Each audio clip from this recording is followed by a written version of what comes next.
Are you interested in making a chart just like this as you complete tasks? The bar chart will auto-populate and show you kind of a nice completion rate. If so, let's do a quick tutorial. First of all, you want to understand the code that goes into this. You can basically pause the video right now, type this in, and save it, and then be ready to go here in a few seconds. It's as easy as this. We're going to just create a nice section here, and then we're going to insert checkboxes, and then we're just going to grab this entire formula, and then right here we're going to do equals and paste it, and then we only have to change our cells that we're designating. And now as I click this, the bar chart will auto-populate. So first things to know, that we're using a couple of features here. Sparkline is a function in Google Sheets, and it's a powerful tool for creating simple yet effective visual representations of data within a single cell. It allows users to generate mini charts like this bar chart here, such as line charts, bar charts, or win-loss charts without the need for inserting separate charts or graphs in the spreadsheet. So that's pretty cool. So if you want to learn more about it, I would highly recommend looking up Sparkline videos. This chart we're using here is a bar chart.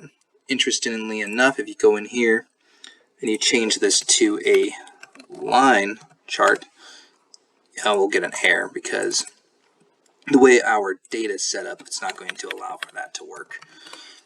And then we're going to use a Countif function, and it's going to count if this checkbox is checked, and if it is, it's considered true.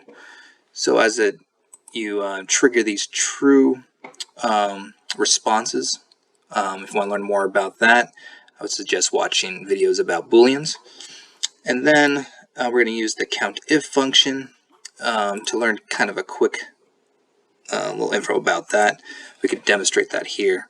We're going to do equals Countif. We're going to say this cell, and then we're going to type in dog.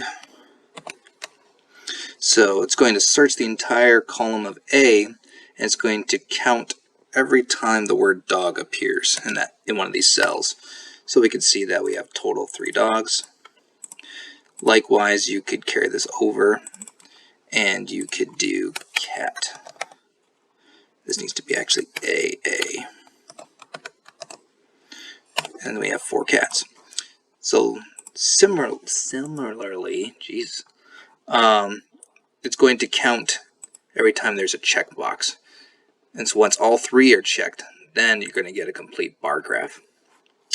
I hope this video was helpful. If so, smash that like button and don't forget to subscribe.